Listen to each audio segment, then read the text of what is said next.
জামাতের সাথে একটা ইসলামী দল, সমমনা দল সবাই নিয়ে একটা ঐক্যর একটা ভাব আমরা শুনতে পাচ্ছি সামাজিক জীবনে। ঐক্য জোটের কথা শুনতে পাচ্ছি। এই বিষয়টা আসলে ইসলামী দেখেন, ইসলাম দেশ মানবতার স্বার্থে ইসলামী আন্দোলন, ইসলাম দেশ মানবতার স্বার্থে ইসলামী আন্দোলন সব সময় কাজ করে। যেখানে ইসলাম দেশ মানবতার স্বার্থ থাকবে, ইসলামী আন্দোলন বাংলাদেশ সেখানে আছে। শুধু অন্য কোনো দল নয়, যে কোনো দল ইসলাম দেশ মানবতার স্বার্থে ইসলামী আন্দোলন বাংলাদেশ তাদের সাথে কাজ করবে, একত্রিত হয়ে দেশ গড়ার চেষ্টা করবে ইনশাআল্লাহ। দেখেন, আমরা তো আগেই বলেছি যে ফ্যাসিস্ট শেখ হাসিনা গেছে, কিন্তু তার প্রেতাত্মার এখনও বাংলাদেশের রন্ধ্রে রন্ধ্রে বসে আছে।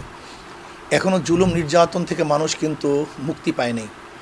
কাজে আমরা চাই এদেশের জুলুম নির্যাতন থেকে মানুষ চিরতরে মুক্তি পাক, মিথ্যা মামলার অবসান হোক। মিথ্যা মামলা আমরা চাই না।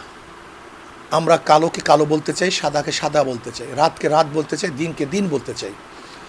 যে ব্যক্তি অন্যায়কারী আমরা তার বিরুদ্ধে, আর যে ব্যক্তি ন্যায় সঙ্গতভাবে চলাফেরা করবে আমরা তার পক্ষে। আমরা চাই সাম্য, মানবিক মর্যাদা, সামাজিক ন্যায় বিচার প্রতিষ্ঠিত হোক, সাম্যতা বজায় থাকুক, ন্যায় বিচার প্রতিষ্ঠিত হোক। কোনো জুলুম, অত্যাচার, অবিচার আমরা চাই না। আমরা বিগত দিনে দেখেছি যারা দোষী তারা বুক ফুলিয়ে রাস্তায় হাঁটছে, আর যারা দোষী নয় এরকম হাজারো মানুষ জেলখানায় ধুকে ধুকে মরছে, ফাঁসির হতে ঝুলছে। এটা আমরা বাংলাদেশে দেখতে চাই না। এনজিওর কিস্তি প্রথমবার বিকাশ পেমেন্ট করলেই 20 টাকা ইনস্ট্যান্ট ক্যাশব্যাক। জামাতের সাথে একটা ইসলামী দল, সমমনা দল সবাই নিয়ে একটা ঐক্যর একটা ভাব আমরা শুনতে পাচ্ছি সামাজিক জীবনে। ঐক্য জোটের কথা শুনতে পাচ্ছি। এই বিষয়টা আসলে ইসলামী দেখেন, ইসলাম দেশ মানবতার স্বার্থে ইসলামী আন্দোলন, ইসলাম দেশ মানবতার স্বার্থে ইসলামী আন্দোলন সব সময় কাজ করে। যেখানে ইসলাম দেশ মানবতার স্বার্থ থাকবে, ইসলামী আন্দোলন বাংলাদেশ সেখানে আছে।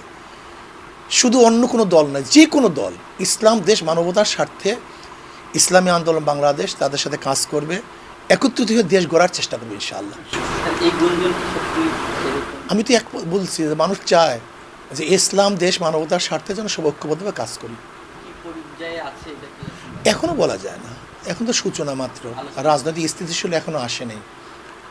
এখনও অন্তর্বর্তীকালীন সরকারের অবস্থা, তারপরে প্রশাসনের অবস্থা, রাজনৈতিক অবস্থা এখনই কিছু বলা যায় না। অন্তর্বর্তী সরকার তো কিছু সময় নেবে, যৌক্তিক সময় নেবে। কাজে যৌক্তিক সময় নেয়ার মধ্যে দেশের রাজনৈতিক প্রেক্ষাপট কী হবে, পরিবর্তন কী হবে, এখনই কিছু বলা যায় না। রাজনৈতিক প্রেক্ষাপট চিন্তা ভাবনা করে সিদ্ধান্ত নেওয়া হবে। আমি দেশবাসীকে উদ্দেশ্য করে বলবো, আসুন আমরা সবাই সাম্য, মানবিক মর্যাদা, সামাজিক ন্যায় বিচার প্রতিষ্ঠিত করার জন্য, জুলুম, অত্যাচার, অবিচার এবং দুর্নীতিকে মূলোৎপাটন করার জন্য আমরা সবাই সম্মিলিতভাবে কাজ করি।